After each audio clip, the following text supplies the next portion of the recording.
హరహర మహాదేవ శంభో శంకర. కార్తీక పురాణం 5వ అధ్యాయం. పురాణ పఠన మహత్యము, శత్రుజిత్ చరిత్రము. వశిష్ఠుడు తిరిగి ఇట్లు చెప్పెను: ఓ జనక మహారాజా, వినుము. కార్తీక మాసమందు పాపక్షయము కొరకు పుణ్యమును చేయవలెను. పుణ్యము చేత పాపము నశించుటయే కాక పుణ్యము అధికమగును. కార్తీక మాసమందు హరిసన్నిధిలో భగవద్గీత పారాయణమును చేయువాడు పాము కుబుసమును వలె పాపములు విడుచును. కార్తీక మాసమందు తులసీదళములతోనూ తెల్లనివి నల్లనివి అయిన అవిస పూలతోనూ కరివీర గన్నేరు పూలతోనూ హరిని పూజించిన ఎడల వైకుంఠమునకు పోయి హరితో కూడా సుఖించును.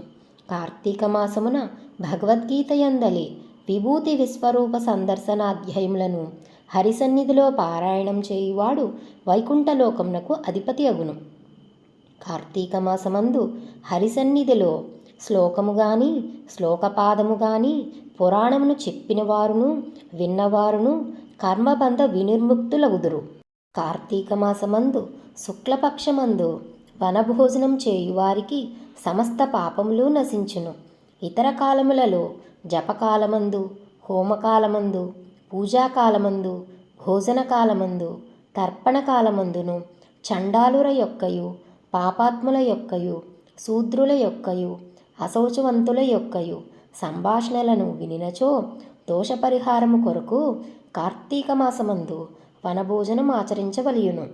అనేక జాతి వృక్షములతో కూడిన వనమందు ఆమలక వృక్షము వద్ద సాలగ్రామముంచి గంధ పుష్పాక్షతాదులతో పూజించి శక్తి కొలది బ్రాహ్మణులను పూజించి భోజనము చేయవలెను. ఇట్లు కార్తీక మాసమందు వనభోజనం చేసిన ఎడల ఆయా కాలమందు చేసిన సమస్త పాపములు నశించి విష్ణులోకమందు సుఖముగా ఉండును. కాబట్టి తప్పక కార్తీకమందు వనభోజనము ఆచరించవలయును. కార్తీక మహత్యమును భక్తితో విని బ్రాహ్మణుని కుమారుడు నీచ జన్మ నుండి ముక్తుడాయను. రాజిట్లడిగెను: ఓ మునీశ్వరా, బ్రాహ్మణుని కుమారుడెవ్వడు? వాడేమి కర్మ చేసెను? దేనిచేత విముక్తుడాయను? ఈ వృత్తాంతమును వినవలయునని కుతూహలపడుచున్నాను. వశిష్ఠుడిట్లు పలికెను: జనక మహారాజా, చెప్పెదను వినుము. కావేరీ తీరమందు దేవశర్మ అను బ్రాహ్మణుడు వేదాంగ పారంగతుడు కలడు. ఆ దేవశర్మకు దురాచారవంతుడకు ఒక కుమారుడు కలడు.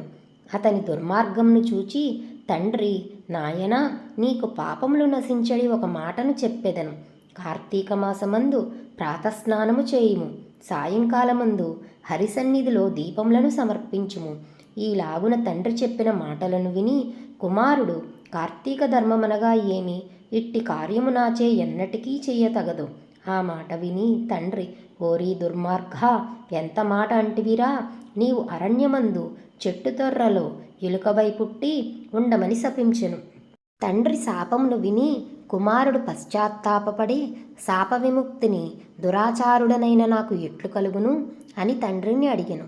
ఆ తండ్రి ఇట్లు అనెను: కుమారక, ఎప్పుడు నీవు కార్తీక మహత్యమును వినిదవో అప్పుడు నీకు మూషికత్వ విముక్తి కలుగునని చెప్పెను. తండ్రి ఇట్లు చెప్పి ఊరుకున్నంతలో కుమారుడు గజారణ్యమందు ఎలుక అయ్యెను. చెట్టు తొర్రలో నివసించెను. అది అనేక జంతువులకు ఆధారమై ఉన్నది. ఇట్లు కొంతకాలం గడిచిన తరువాత ఒకప్పుడు విశ్వామిత్ర మునీశ్వరుడు శిష్యులతో సహా కార్తీక స్నానమాచరించి ఆ వృక్షం యొక్క మొదట కార్తీక మహత్యమును భక్తితో చెప్పుచుండెను. అంతలో దురాచారుడును హింసకుడును అగు ఒక కిరాతకుడును వేట నిమిత్తం అచటికి వచ్చి బ్రాహ్మణులను చూచి పాపాత్ముడు గనుక దయాశూన్యుడై వారిని చంప నిశ్చయించెను. అంతలో విశ్వామిత్రాది ముని సందర్శనము వలన వానికి జ్ఞానము కలిగి సంతోషించి, అయ్యా, ఏమిటి ఈ పని వల్ల ఏమి ఫలము అని అడిగెను. కిరాతకునిచే అడుగబడి విశ్వామిత్రుడిట్లు చెప్పెను: కిరాత, వినుము, చెప్పెదను. నీ బుద్ధి మంచిదైనది. ఇది కార్తీక ధర్మము. ఈ ధర్మము మనుష్యులకు కీర్తి పెంపొందించును. కార్తీక మాసమందు మోహము చేతనైనా స్నాన దానాధికమును చేసినవాడు పాప విముక్తుడై వైకుంఠమునకు చేరును. కార్తీక మాసమందు భక్తి శ్రద్ధలతో కూడినవాడే స్నాన దానాది వ్రతము ఆచరించువాడు జీవన్ముక్తుడు అగును.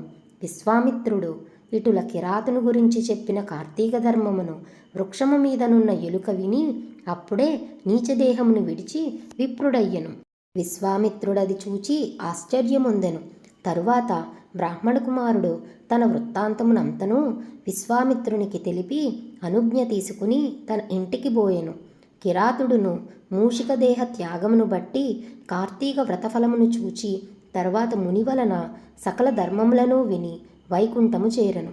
సుగతిని గోరువారు కార్తీక మహత్యమును వినవలెను. విన్నంతనే పుణ్యవంతులై పరమపదం పొందెదరు. కానీ విద్వాంసుడు తెలిసి కార్తీక ధర్మమును విని అభ్యసించవలెను. కాబట్టి తప్పక కార్తీక వ్రతము ఆచరించదగినది. ఇది నిజము నాకు బ్రహ్మ చెప్పినాడు రాజా. నీవును పురాణములందు బుద్ధిని ఉంచుము. అట్లైన ఎడల పుణ్యగతికి పోవుదువు. ఈ విషయమై విచారణతో పనిలేదు, నిశ్చయము. ఇది శ్రీ స్కాంద పురాణాంతర్గత కార్తీక పురాణం 5వ అధ్యాయం సమాప్తం.